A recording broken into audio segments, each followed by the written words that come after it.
Voilà, merci de rester encore avec nous aujourd'hui.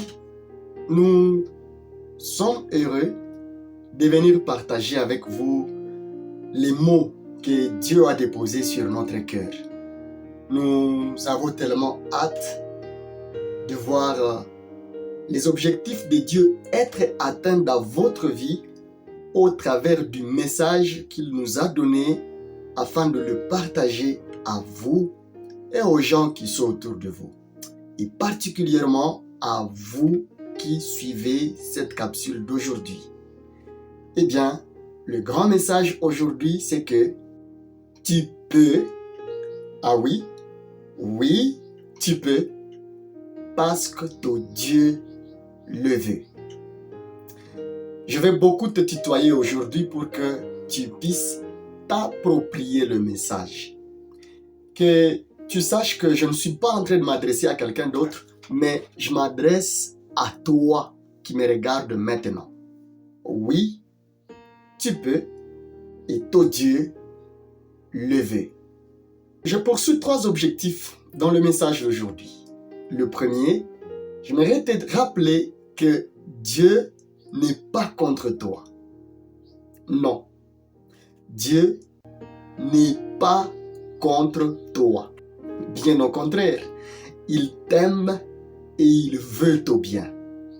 Le deuxième objectif que je poursuis aujourd'hui est de t'amener à savoir que tu es capable. Ah oui, tu es capable et c'est possible pour toi d'aller jusqu'au bout.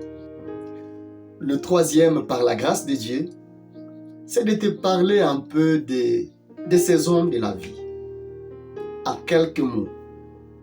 Alors, avant de te citer quelques textes des Écritures, laisse-moi te remballer dans notre sujet du jour. Oui, tu peux, et ton Dieu le veut. C'est déjà attendu que vouloir, c'est pouvoir. N'est-ce pas? Autrement dit, qui veut, peut. Celui qui veut, peut. Mais alors, revenons dans notre sujet. Tu peux, et c'est Dieu qui veut. Sommes-nous ensemble? La question ici, c'est comment nous pouvons, alors que c'est Dieu qui a le vouloir. Cela signifie simplement que c'est le vouloir de Dieu, c'est sa volonté qui nous donne, nous, moi et vous, le pouvoir. Ok, allons-y lentement. Vous souvenez-vous de la parole de Paul qui dit « Je pille toutes choses par lui qui me fortifie ». La force vient de qui? La force vient de Christ. Qui fait quoi? Qui fortifie Paul. Et Paul pouvait tout, ou Paul, mettons le message au présent, peut toutes choses par la volonté de celui qui le fortifie. Et donc, pour nous aujourd'hui, parce que Dieu veut, alors je peux. Parce que Dieu veut, alors tu peux. Par son vouloir, moi, j'ai le pouvoir. C'est pas si compliqué.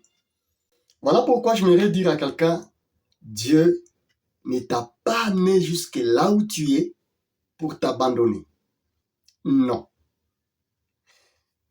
Tu n'es pas sur cette capsule dans un grand hasard qui puisse exister. Non.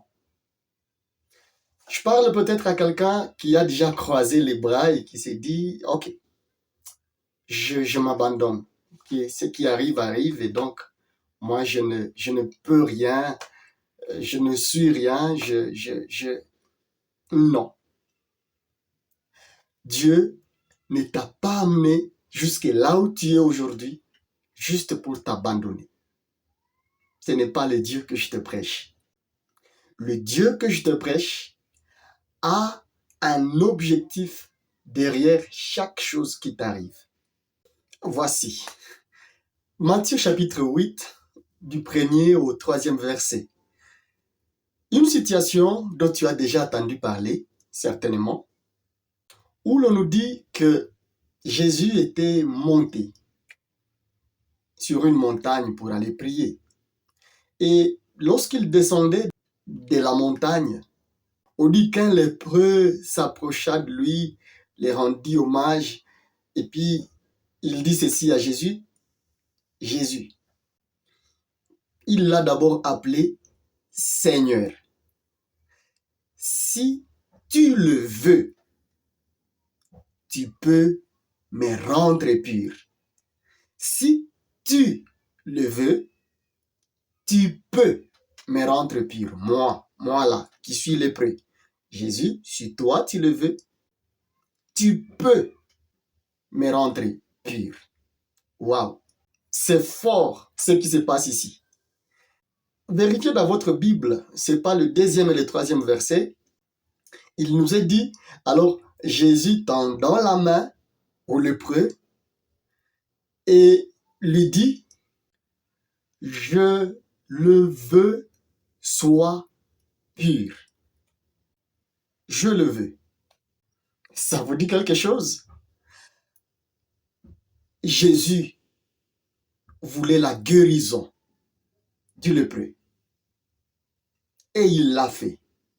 Le lépreux est devenu pur parce que Jésus voulait le rendre pur. En fait, dans la vie, c'est comme ça.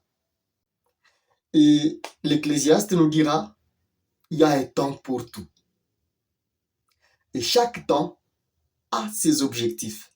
Dieu voudrait nous apprendre par le temps, les changements de temps, comment continuer à garder nos yeux sur lui, malgré les changements des temps. Lui, il reste Dieu. Il est le même hier, aujourd'hui et éternellement. Il reste Dieu. Mais l'Ecclésiaste, à ce 3e chapitre, il nous dit, il y a un temps pour tout. Il y avait un temps pour ces lépreux d'être lépreux. Comme il y a eu un temps dans ta vie que tu puisses traverser par cette situation-là. Écoute bien ce que j'ai dit. Traverser. Autrement dit, cette situation-là n'est pas ta destination finale. C'est là que j'aimerais dire à quelqu'un, attention si tu es quelqu'un qui aime tirer des conclusions sur des vies de gens. Quand quelqu'un a encore la grâce du souffle de Dieu, fais garde à toi d'ouvrir ta bouche pour signer la fin de cette personne-là. Tant que quelqu'un continue à marcher, à respirer, attention, ne scelle pas son sort, puisque Dieu peut tout changer dans sa vie en une minute. Mêmement pour toi, dans ta situation, sache que Dieu peut tout changer n'importe quand. Et il le veut, tu peux changer. Tu peux monter à une autre dimension, à un autre niveau. Tu peux changer de vie. Pourquoi? Puisque Dieu le veut et toi, tu le peux. Tu sais, il y a des moments où tu voudrais que ce temps ne puisse pas passer. Que ce temps reste.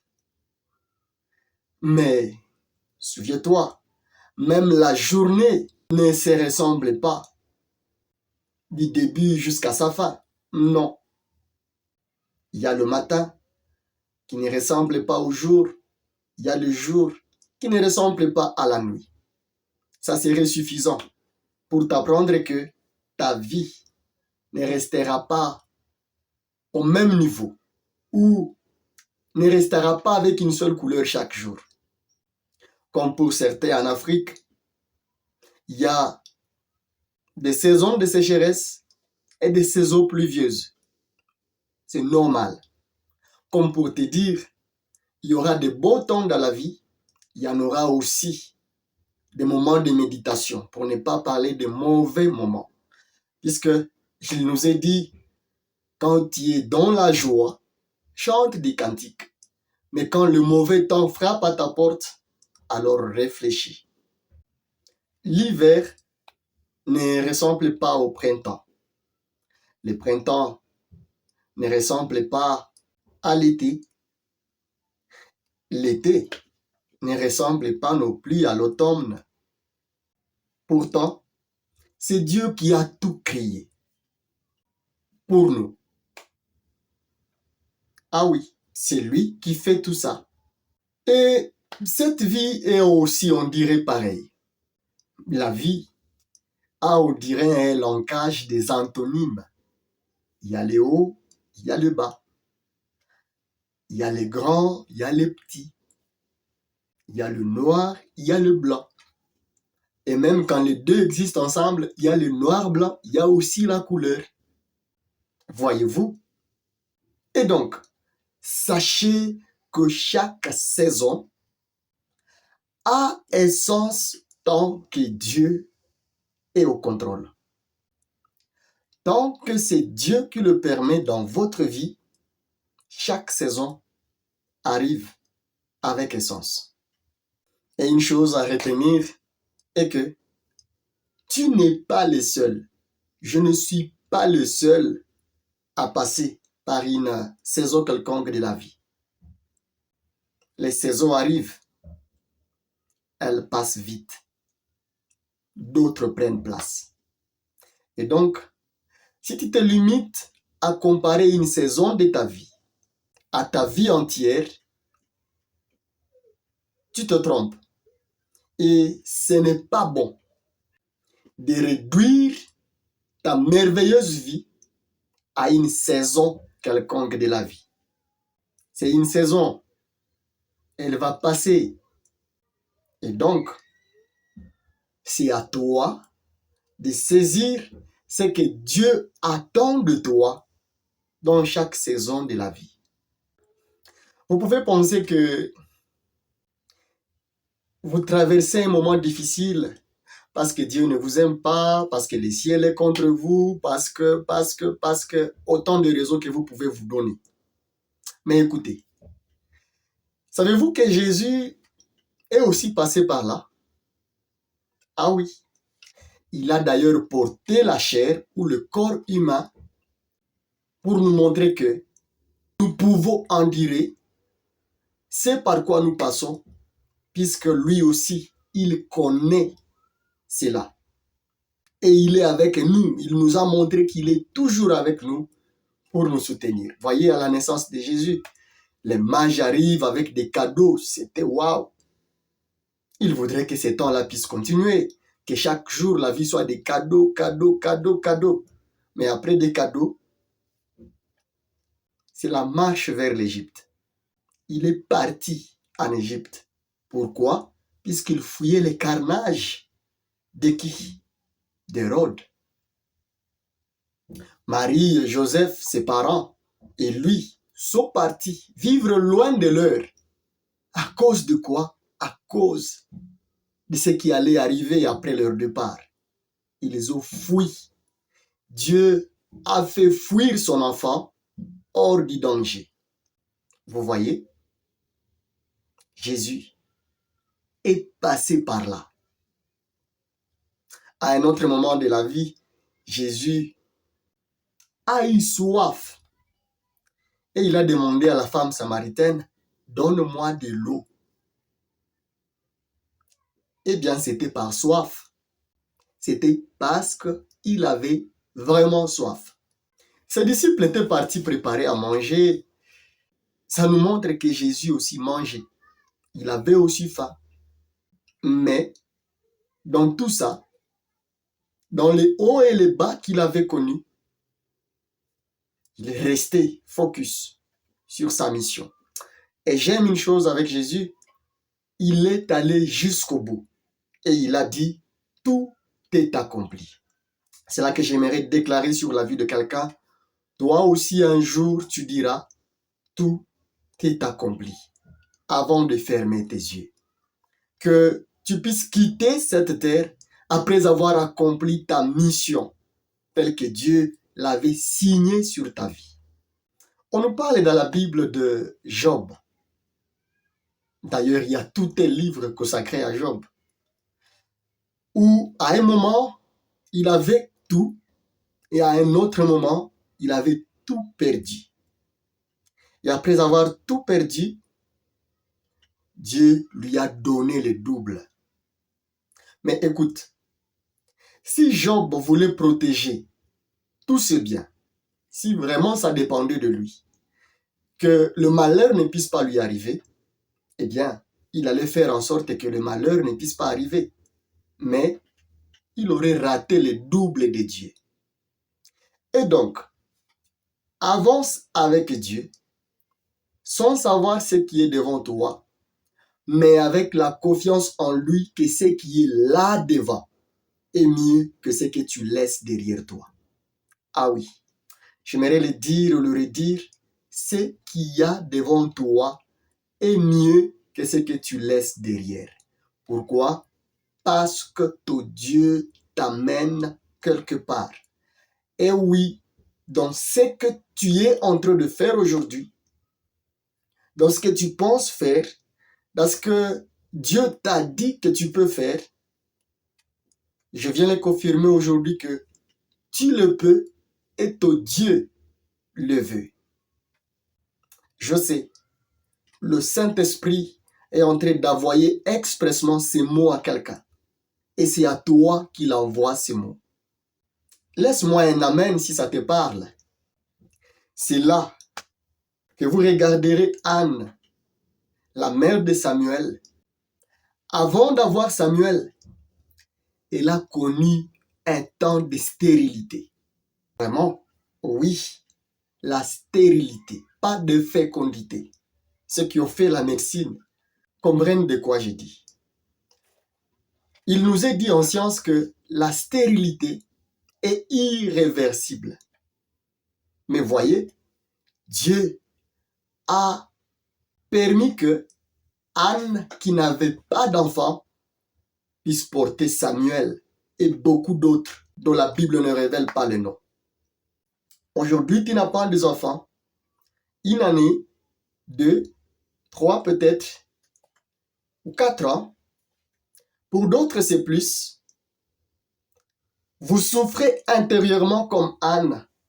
Mais j'aimerais venir déclarer sur votre vie que cette saison ne restera pas comme ça. Je déclare qu'à la prochaine année, à la même période, tu auras aussi ton enfant. Par la foi, reçois ces enfants au nom de Jésus-Christ. C'est fait.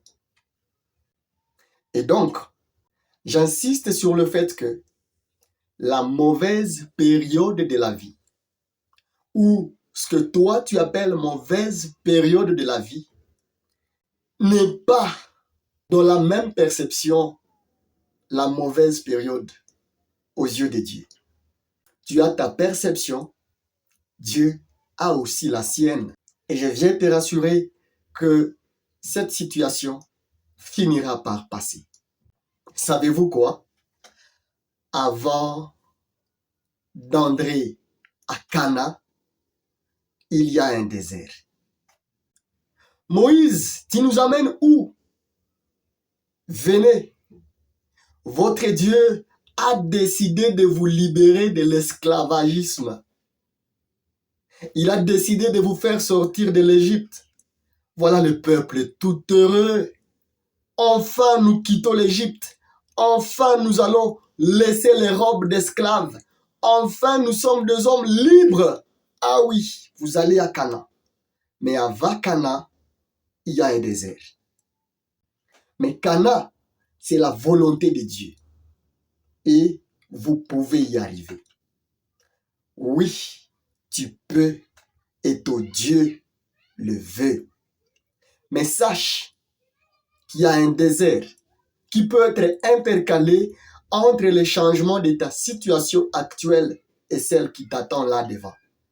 Et c'est ton attitude au désert qui va déterminer si tu accéderas à ce que tu veux vraiment et ce que Dieu veut et a déjà décrété sur ta vie. Je vais poser la question à quelqu'un.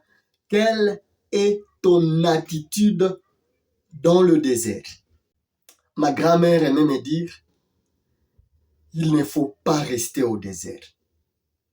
Et moi, je viens te dire, ne reste pas dans ce désert-là. Tu peux le traverser parce que ton Dieu le veut. Ah oui, ton Dieu le veut. Il va t'amener jusqu'au bout.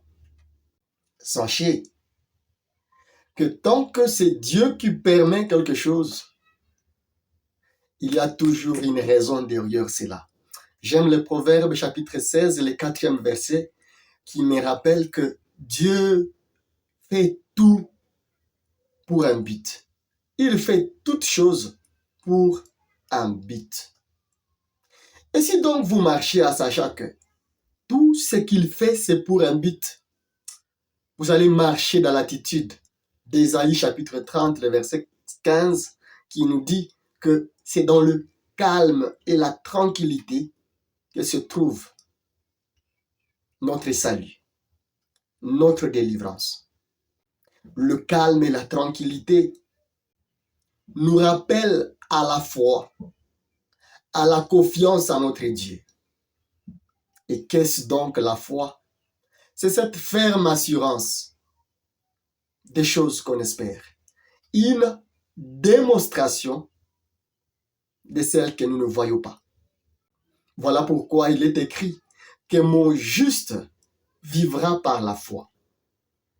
Bien-aimé, par ce mot, je viens te réconforter en te disant, tu peux et ton Dieu le veut.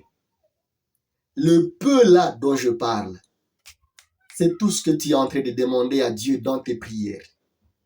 Le peu là, c'est tout ce qui tourne dans ta tête. Et dans cela, il y a une partie de la volonté de Dieu. Et si ça tourne dans ta tête et que cela ne soit pas la volonté de Dieu, que Dieu te maintienne dans cet état-là et que tu puisses te poser encore des questions, pourquoi est-ce que ça ne change pas? Retiens une chose, Dieu a un but derrière ta situation. J'aimerais finir la capsule d'aujourd'hui en te partageant ces 4 vérités sur la réussite. La première vérité, c'est que tout le monde veut réussir. Personne ne veut échouer. Ceux qui initient de bons projets veulent réussir. Ceux qui ont de mauvais projets, ils veulent aussi réussir dans leurs mauvais projets. Toi aussi, tu veux réussir. Tu veux voir ce que tu fais réussir. Tu veux changer destin de la vie. Tu veux quand même de bonnes conditions. Ah oui, c'est une vérité. Personne ne veut souffrir, personne ne veut échouer, personne ne veut être identifié à l'échec. Tous, nous voulons réussir. La deuxième vérité que je te partage en finissant, c'est que réussir avec Dieu, c'est vraiment réussir. Ah oui. Réussir avec Dieu, c'est vraiment réussir.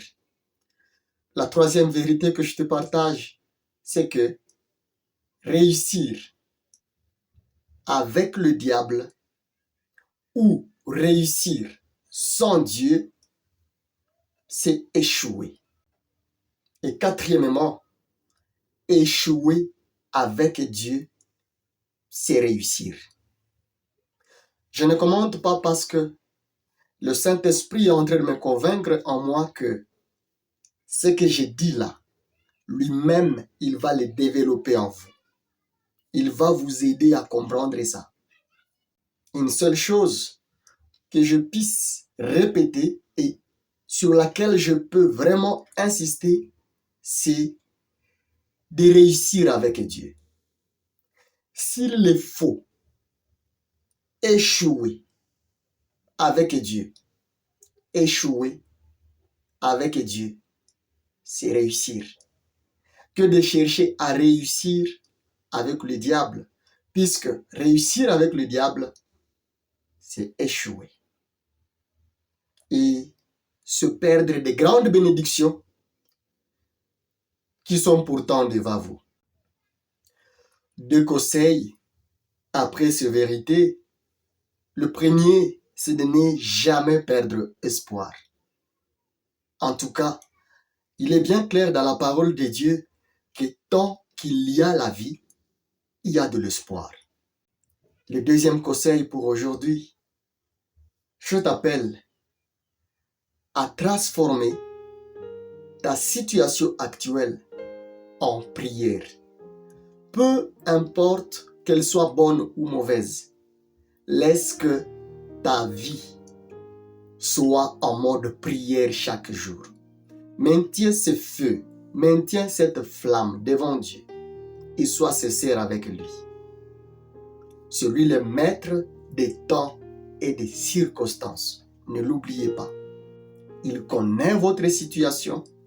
Il a déjà prévu tout ce qu'il faut pour que votre vie lui rende gloire. Voilà pourquoi je vous dis, demeurez attachés à Dieu. Demeurez. Et croyez qu'il est puissant pour vous faire passer de l'étape A de la vie à l'étape B. Et de l'étape B à l'étape C. Et tout selon le programme qu'il a déjà prévu dans sa bonne volonté sur votre vie. Puisqu'il dit qu'il connaît le plan, le projet qu'il a déjà formé sur la vie de chacun d'entre nous. C'est un projet de paix et non de malheur. Et ce projet-là, c'est pour nous donner un avenir et de l'espérance. N'oubliez pas, il y a le temps chronos et le temps kairos. Le temps kairos, c'est le temps de Dieu. Il fait chaque chose bonne à son temps, à son kairos. Le temps que vous regardez aujourd'hui, c'est votre chronos. C'est la date d'aujourd'hui. C'est l'heure qu'il fait maintenant alors que vous suivez cette capsule. Mais le kairos de Dieu, c'est lorsqu'il va claquer le doigt et commencer à changer de situation dans votre vie. En attendant le kairos de Dieu, restez avec lui. Ne perdez pas la foi. Ne mourrez pas au désert. Et puisqu'il nous est dit, ou il nous est demandé de prier les uns pour les autres, je te donne l'autorisation de me partager tes requêtes sur WhatsApp ou en commentaire. Tu peux te servir du numéro qui s'affiche sur ton écran et on pourra garder contact et continuer à prier les uns pour les autres. J'ai besoin de tes prières. Tu peux aussi prier pour moi. Et ensemble, nous pourrons témoigner de la fidélité de Dieu. Et c'est par ces mots que je te laisse. On te rappelle que oui, tu peux et ton Dieu le veut. Que Dieu te bénisse.